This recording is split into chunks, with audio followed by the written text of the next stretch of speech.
Chers amis, je suis très content de vous retrouver pour la vidéo numéro 22.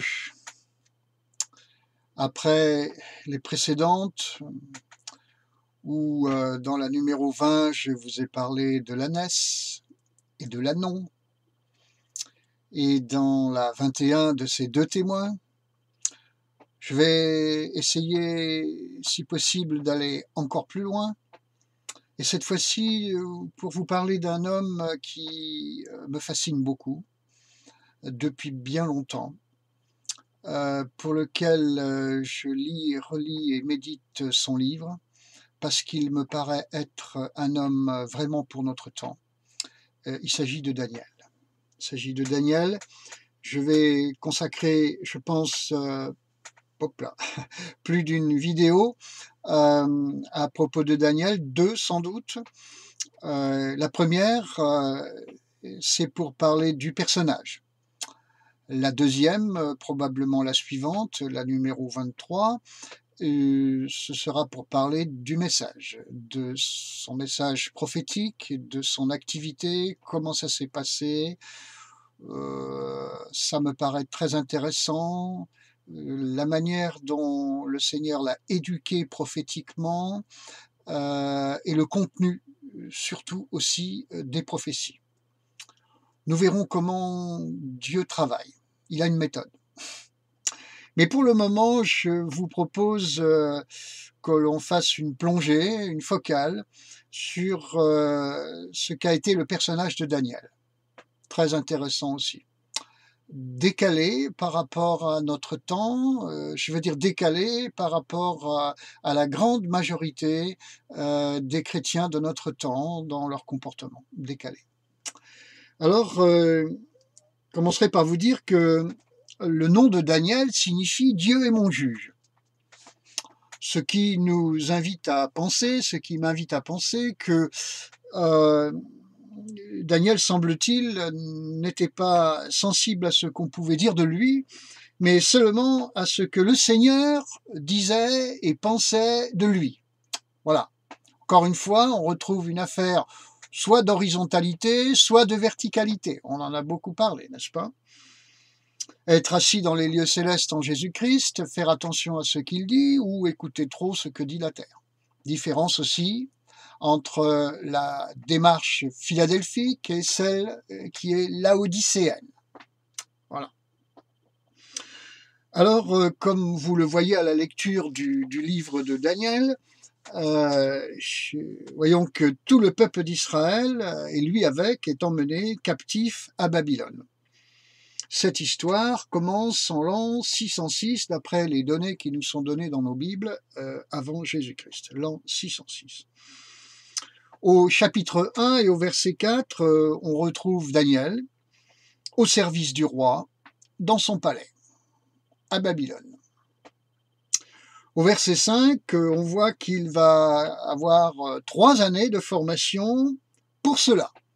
3 années de formation au cœur de la Babylonie, lui, le juif. Je reviens sur le verset 4 pour vous faire remarquer qu'il va être formé dans la culture et dans la langue du pays. Au verset 7, il est même obligé de porter un nom babylonien. J'ai quelqu'un dans ma famille qui me dit « Tu te rends compte, moi je suis de telle entité et on m'a obligé à porter un nom, un patronyme d'une entité qui n'est pas la mienne. » Je prends ça pour un viol. Eh bien, Daniel a eu droit à ça aussi, sans y résister, sans se plaindre. Alors donc, comme on le voit, tout cela, il l'accepte. Nous, n'aurions-nous pas déjà crié au compromis devant ce type d'attitude à tendance collaborationniste que présentait Daniel? Sans doute que si. Je nous connais un peu. Alors, verset 8, léger changement de ton, de posture. Pour la nourriture, là, ça marche plus. Il se positionne, mais calmement, de façon maîtrisée. Il n'est pas dans la confrontation. Il est juste, s'il vous plaît, quoi qu'il, le texte dit qu'il résolut en son cœur de ne pas abonder dans la nourriture du roi de Babylone. Ok. Alors, qui est Daniel? Eh bien, comme cela nous est dit dans ces premiers versets, c'est un Israélite de race royale. Il est issu d'une famille de dignitaires, sans tâche. Il est doué, il est capable. Alors vous seriez tenté de vous dire, moi à côté, nous, on ne fait pas le figure. Ouais. Eh bien, écoutez, ce qu'il était dans son appartenance au peuple, par son appartenance, au peuple et à la nation d'Israël, eh bien, vous l'êtes, je le suis, nous le sommes par notre appartenance à Jésus-Christ. Il faut le savoir, il faut le confesser. Lisez 1 Pierre, première épître de Pierre, chapitre 2, verset 7. Il est dit au verset 7, « L'honneur est pour vous qui avez cru. Vous êtes honorés parce que vous croyez.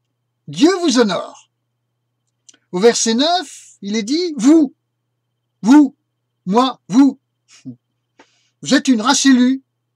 Ah, un sacerdoce royal. Oh, une nation sainte. Oh, un peuple racheté. » Verset 10, vous êtes le peuple de Dieu. Ainsi, chaque croyant qui ne s'identifie pas à cela est un Daniel qui s'ignore. Un Daniel qui s'ignore. Alors, il ne convient pas de dire « Ah, Daniel, quel homme c'était, mais moi, une espèce de fausse humilité made in Satan. » Parce que le vrai croyant, eh bien, il croit en ce que Dieu dit de lui. Il croit en ce que la Bible dit de lui. Amen. Et voilà ce que la Bible dit de vous. Et je vous épargne des tas d'autres versets que l'on trouve dans l'enseignement de l'apôtre Paul et celui de Jésus, qui ne font que confirmer ce 1 Pierre, chapitre 2, verset 7, jusqu'à 10. Alors, souvent, nous croyons bien, même quand on est né de nouveau, nous croyons bien que nous avons un Dieu au ciel. Hein, mais parce que nous n'entrons pas dans ce que la Bible dit de nous, nous faisons, tout en croyant que nous avons un Dieu dans le ciel, nous faisons le jeu du diable. Voilà. Alors, au chapitre 1, versets 3 à 8, on voit que Daniel et ses compagnons, conformément à ce qui est écrit dans Matthieu 5, 39, ils ne résistent pas aux méchants. Vous entendez, mes amis? Ils ne résistent pas aux méchants, ces gens-là. Ils ne font pas les révolutionnaires, leur poing n'est pas levé, ils ne sont pas dans la confrontation. Ne pas être dans la confrontation avec le méchant. Retenez cela, mes bien-aimés. Daniel n'était pas ainsi. Il n'était pas dans la confrontation avec Babylone. Vous entendez? C'est très important. Alors, au verset 8, néanmoins, ça n'empêche pas Daniel de manifester un désaccord. De quelle manière il le fait? Eh bien, vous le voyez dans ce verset 8 de Daniel chapitre 1, il supplia le chef des eunuques. C'est pas le style, toi tu commences à me fatiguer, tu commences à m'énerver. Non, il vient voir le chef des eunuques et avec certes une résolution dans son cœur, comme on le sait, comme on l'a vu, mais avec une douceur et une sincérité qui sans doute l'incarnaient beaucoup, il supplie le chef des eunuques de ne pas le contraindre à manger et boire les mets du roi. Et au verset 9, nous voyons qu'en agissant ainsi, eh bien, il fait fondre le cœur de cet homme qui est pourtant un homme babylonien. Alors, bien-aimés, comment s'y prend-on quand on n'est pas d'accord? Comment s'y prend-on quand on n'est pas d'accord?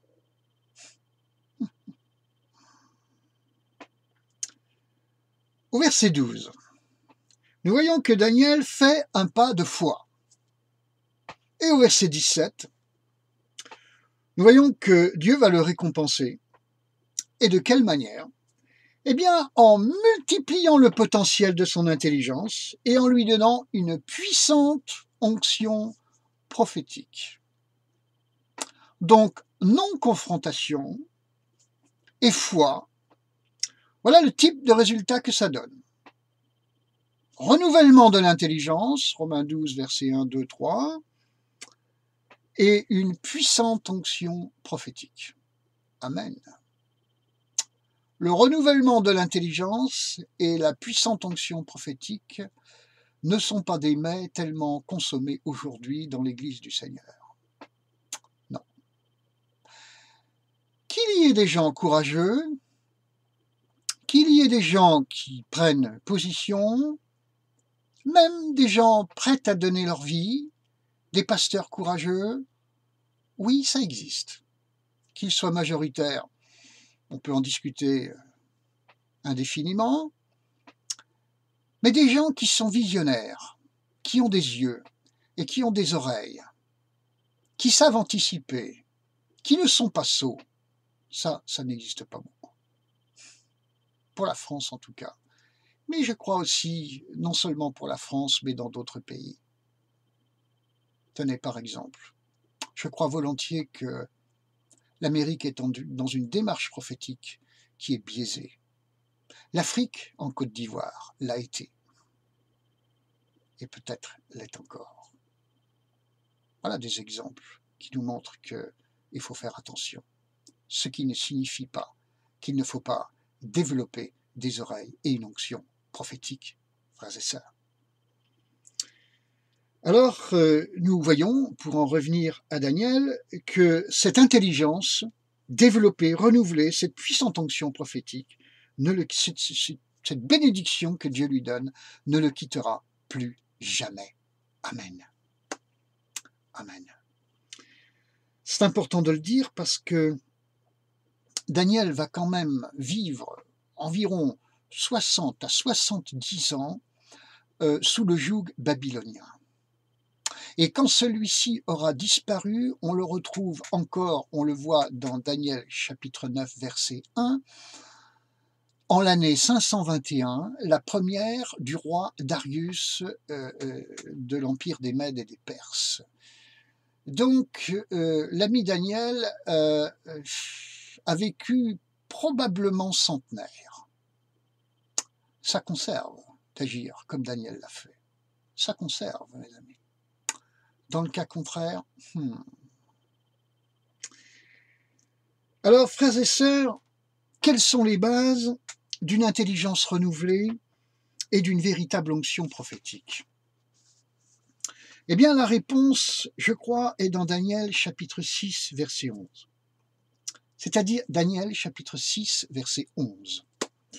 C'est-à-dire que face aux circonstances graves, dramatiques, Daniel, qui est au courant de tout, Daniel n'est pas ignorant de ce qui se passe à l'horizontale, dans l'actualité qui le concerne, il est au courant de tout.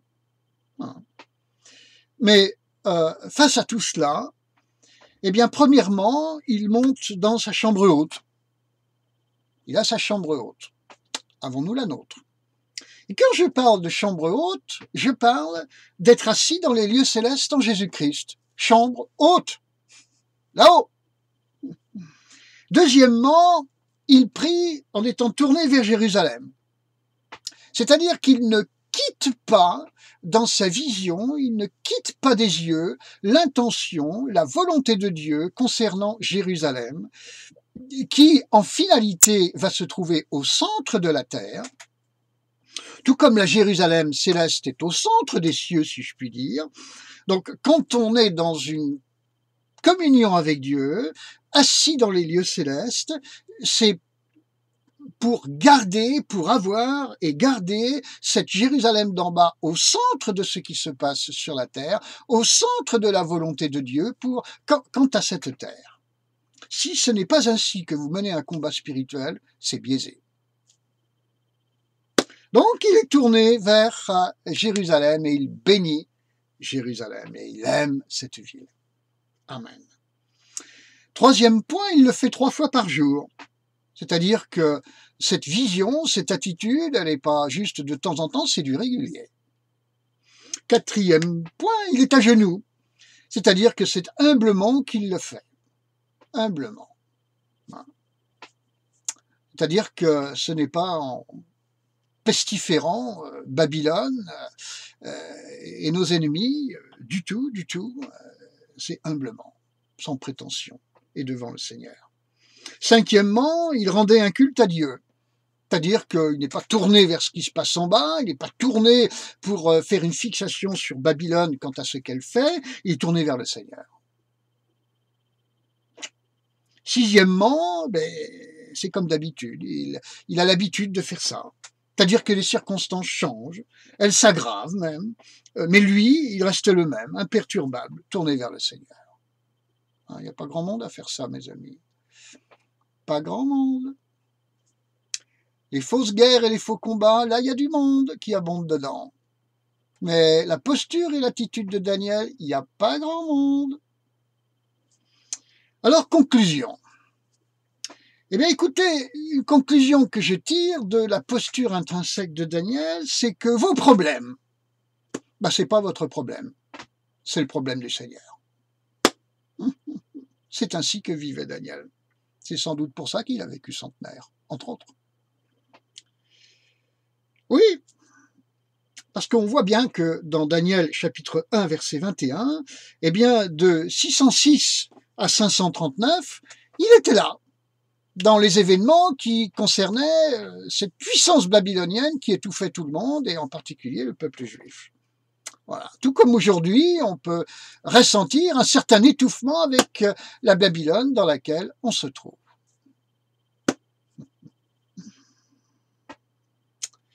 Dieu agit ainsi.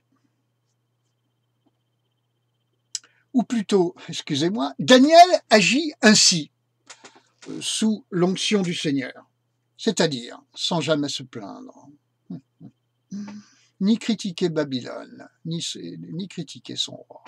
Jamais, jamais.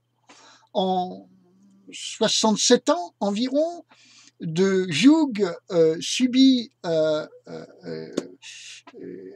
par Daniel avec Babylone, nous ne voyons jamais celui-ci se plaindre une seule fois. Ni de Babylone donc, ni de son roi. C'est pourtant ce que font aujourd'hui se plaindre de Macron, du gouvernement, de George Soros, et tous les copains et les copines, et tout ce que vous voulez, Joe Biden maintenant, et tout ce que vous voulez, n'est-ce pas? C'est pourtant ce que font 8 ou 9 enfants de Dieu sur 10. Ouais. Les enfants de Dieu dans leur grande majorité, font tout le contraire de ce que faisait Daniel. Tout le contraire. Et nous voudrions être bénis? Ça me paraît compliqué dans ces conditions-là. Si nous agissons comme Daniel, après nous être repentis, bien-aimés, nous être repentis de nos faux combats, eh bien je pense que ça va désencombrer le ciel, désenfumer celui de notre vie, et ce sera une bénédiction pour notre pays, notre peuple, notre nation et même pour la terre. Je rêve. Si demain matin, au petit déjeuner, tous les chrétiens de la terre agissent comme Daniel, oh là là, de chez oh là là, mes amis, ça va purifier l'atmosphère. Mais au lieu de cela, combien de chrétiens hurlent aujourd'hui contre Babylone? Un nombre impressionnant, une vraie mode, une mode. On pense être spirituel et être dans le vrai en hurlant sur Facebook, sur YouTube, sur le web en général, contre Babylone, sous toutes ses formes et ses manifestations. Et combien de chrétiens agissent comme Daniel? Je vous l'ai dit, en gros, à peine 1 sur 10. Alors Dieu pleure, plus sur le comportement de son peuple, qui se trompe de combat, que sur Babylone, dont chacun, dans le plan de Dieu, dans le camp de Dieu, chacun dans le camp de Dieu, devrait savoir que nous n'avons rien à attendre de bon de cette bête.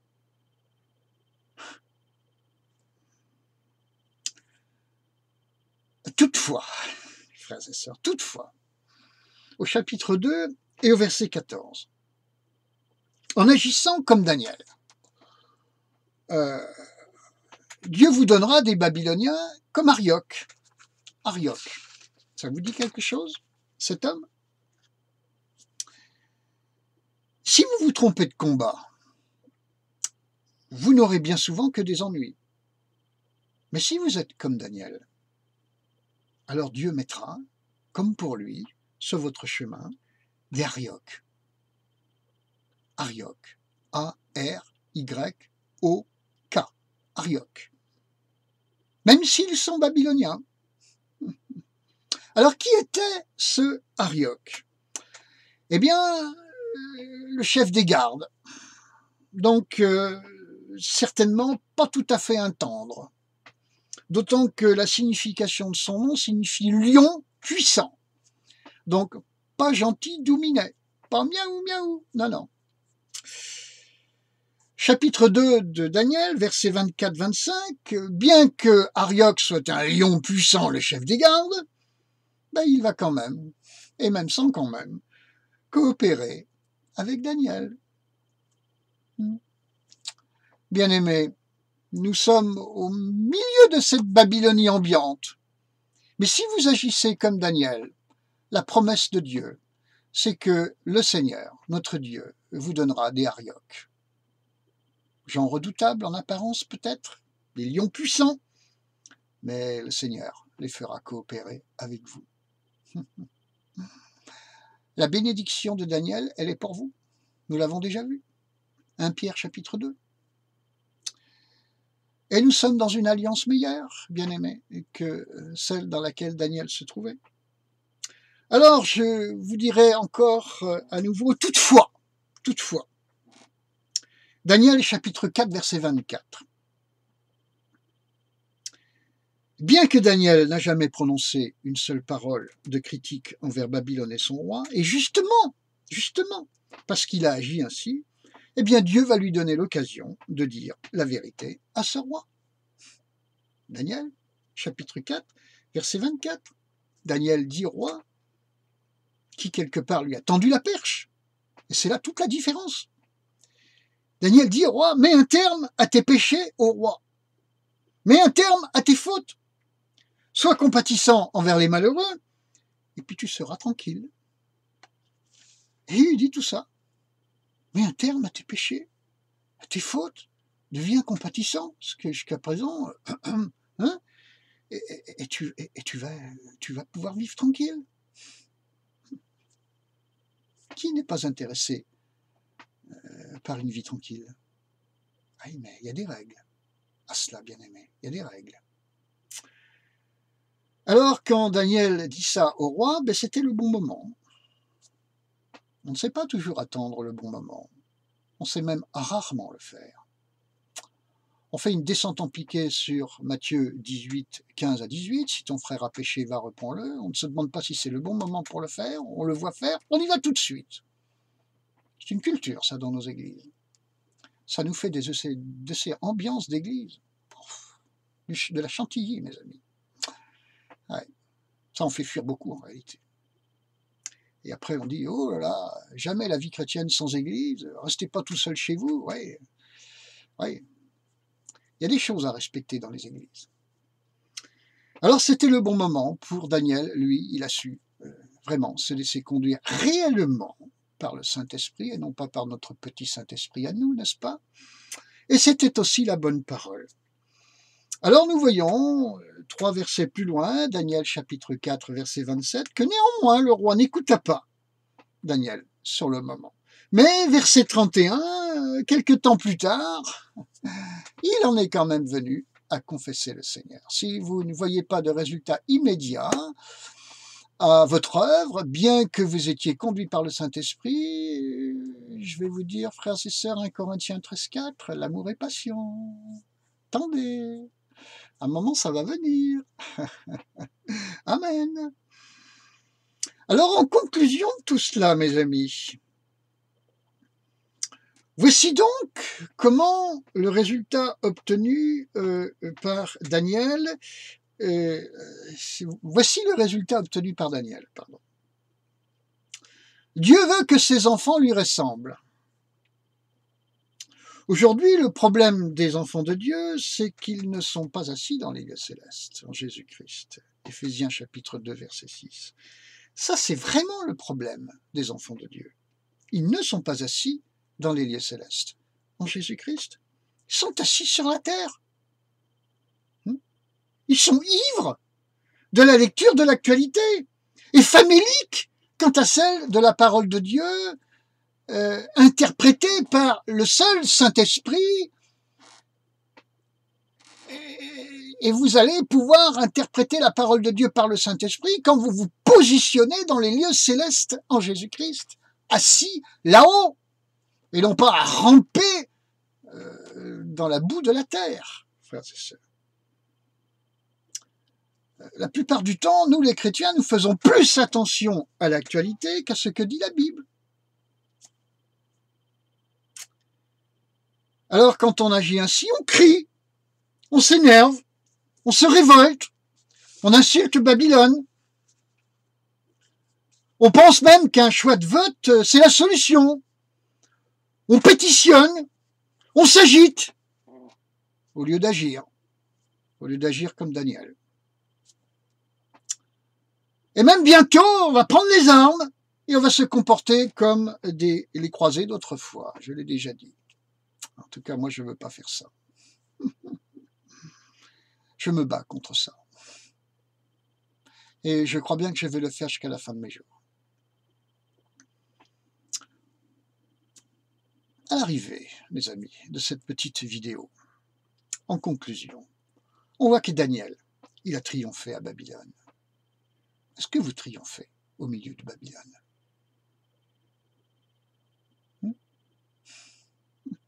Lui, il a triomphé.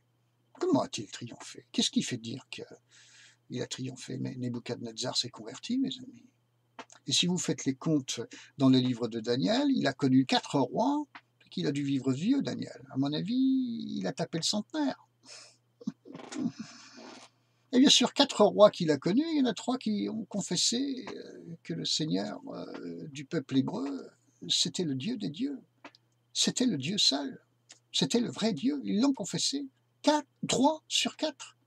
75% de réussite pour Daniel auprès des grands de ce monde. Pas si mal que ça quand même. Alors donc,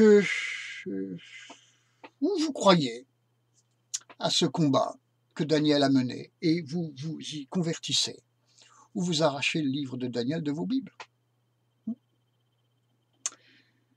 Je vous le répète, mes amis, les problèmes et Babylone au milieu de tout ça, ce n'est pas votre problème, ni vos problèmes personnels, profonds, intimes.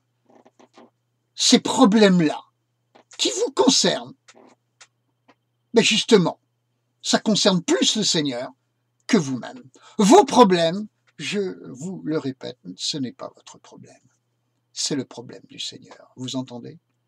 Ça, c'est fondamental pour votre santé intérieure, votre victoire dans la vie chrétienne, votre victoire en Jésus-Christ. Éphésiens 2,6, être assis dans les lieux célestes. Bien-aimés, fréquentez donc la chambre haute, là-haut. Bénissez Jérusalem régulièrement au lieu de vous occuper de vos problèmes.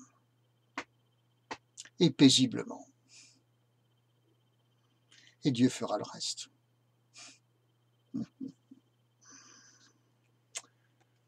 Je voudrais vous dire ceci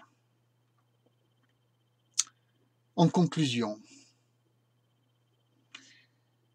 Et là, je vais surfer un peu sur les richesses de la langue française. Soyez donc dans l'ère du Saint-Esprit. L'ère, L', E accent grave, R-E. Donc, dans le temps du Saint-Esprit. Soyez aussi dans l'ère du Saint-Esprit. l'air du Saint-Esprit. L''AIRE, c'est-à-dire l'espace du Saint-Esprit. Ils étaient tous ensemble, réunis dans cette maison. Ils priaient tous ensemble et le lieu où ils étaient assemblés trembla. Ils furent tous remplis du Saint-Esprit dans ce lieu-là. Là où est le Saint-Esprit, faites en sorte de vous y trouver. Ne vous dispersez pas. Soyez dans l'air du Saint-Esprit. Mais soyez aussi dans l'air du Saint-Esprit. L''AIR, c'est-à-dire sa présence. Eh oui. Cet air que je respire, cet air que je respire, c'est ta présence qui vit en moi. Cet air que je respire, cet air que je respire, c'est ta présence qui vit en moi. Amen, mes bien-aimés. Amen. Le temps, l'espace, la présence du Saint-Esprit. Daniel a séjourné dans ces éléments-là. C'est pour ça qu'il a vaincu. C'est pour ça qu'il est ressorti victorieux de son séjour bien trempé à Babylone. On verra, comme je vous l'ai dit dans la vidéo suivante, quel fut plus exactement le message que Dieu a donné à cet homme qu'il avait préparé au préalable. Daniel a obéi. Obéissez, s'il vous plaît. Obéissons tous ensemble, comme Daniel a obéi au Seigneur. Le mot obéissance ne suffit pas. Obéir à Dieu, c'est obéir comme Daniel a obéi. C'est précis, mes amis. Imprégnez-vous du personnage de Daniel, de son livre, de son message. Mais pour l'instant, dans cette vidéo 22, de ce qu'a été son personnage, décalé, je vous l'ai dit au départ, par rapport à ce que l'on voit trop souvent dans l'Église du Seigneur. Que l'onction de Daniel vienne sur nous, sur moi, sur vous. Qu'elle vous couvre, qu'elle vous remplisse, qu'elle vous pénètre depuis le bout de vos cheveux jusqu'au centre de votre moelle épinière. Que vous soyez remplis de l'esprit qui était sur Daniel. Au nom de Jésus-Christ, frères et sœurs bien-aimés, je vous embrasse tous en ce Christ bien-aimé. Amen.